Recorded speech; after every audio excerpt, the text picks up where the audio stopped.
In this video and everything, let's just say I've got a very special treat for you guys. For anyone who knows me, or at least knows me well, they know that I love making my own Japanese-style dumplings.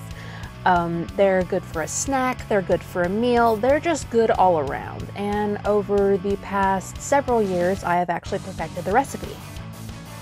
There's an ingredient that I actually make myself. It's my own homemade dumpling sauce. And I'll get to that in another video. But in this video, I'm going to be showing you guys something special. Right out of the crow's kitchen, I'm going to be showing you guys how to make some authentic Japanese dumplings. And you can make these yourself. They're really, really simple.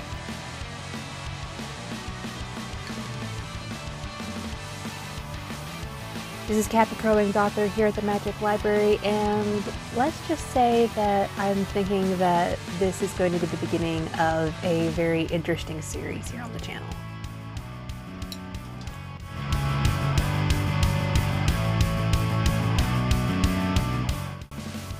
These dumplings are absolutely to die for, and I absolutely love making them every single time.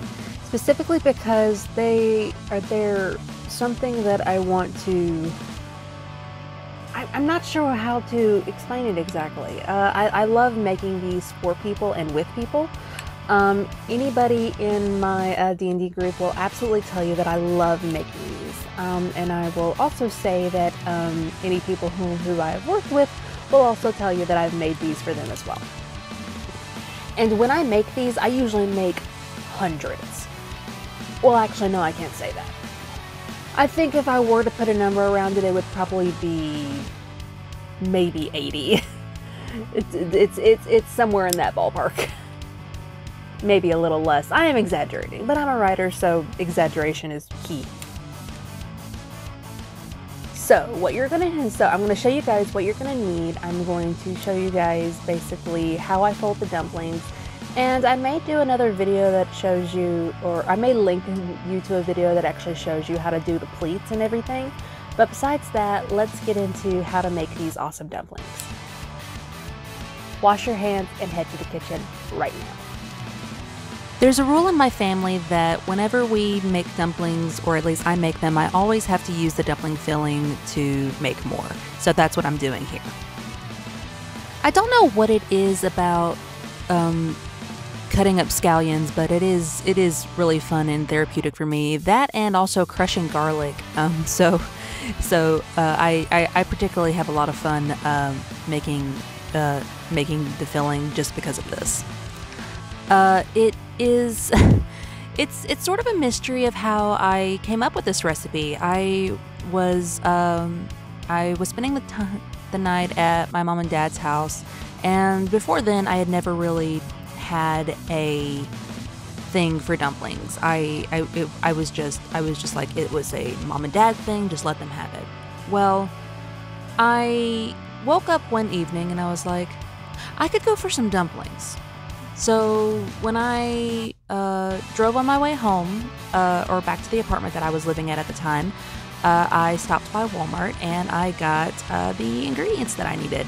And I followed a particular video by Tasty to the letter.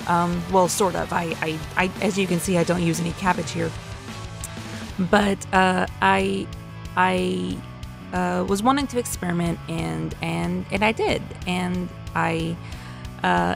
it became the dumpling recipe that I'm showing you today. The hardest thing for me to find ingredient-wise would have to be dumpling wrappers. So I experimented with wonton wrappers, cutting them as best I could into circles, and that's what you're seeing me do here. I'm literally cutting corners, a thing that you're not really supposed to do. But it helps in this situation because it becomes a very good way to actually be able to fold the dumplings better. There are many ways to fold dumplings. The one that I do here is called, as I call it, is fold and press, which is basically you're creating sort of ruffles with the edge of the dumpling wrapper, and you're pressing it against the back. The back is just stays straight, the front that's towards you always gets pleated, sort of like this. So it's like fold, crease, fold, crease, fold, crease. It doesn't really matter how many pleats there are. It's basically to your heart's content, as long as the dumpling is closed up. I typically make a lot of dumplings when I do this, and as you can see here, I'm folding them and putting them up on all in a platter. And I make a lot, and sometimes it's either one full baking sheet or it's 2 platters, just depending on how much that I make. Whenever I double the recipe, I usually make so many that we actually end up having to freeze them, which is a good thing because it freezes great and it's good for meal prep for whenever we get the craving for dumplings and everything. So yeah, I made 2 full platters of these. Needless to say, these are now my dad's favorite dumplings, cause I don't think he'll get any other from anywhere else. But yeah, these are my dumplings, and I like making them, and I hope that you guys enjoy them. So the last bit of that video, or the last bit of the clips and everything, I didn't show you exactly what I did. I put oil in the bottom of the pan, and then I lined them, and as soon as they had a little bit of browning on the bottom, I poured water with a little bit of flour in. Whether you use self-rising or all-purpose, it really doesn't matter. But what it does is that it helps create a more crispy base, and my parents tend to like those and everything. But you can do that at your own discretion. But yeah, I'm not about to turn this into an ASMR video. I'm going to eat these, and then I am going to clean up the kitchen, because that is one thing that I always have to do when I do these, is that I always have to clean the kitchen.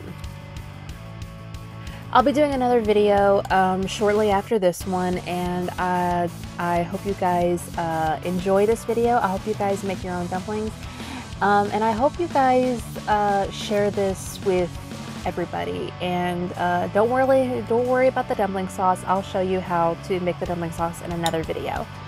But yeah, this is Kat the Curling Author here at the Magic Library, and I'm going to finish eating all of these dumplings.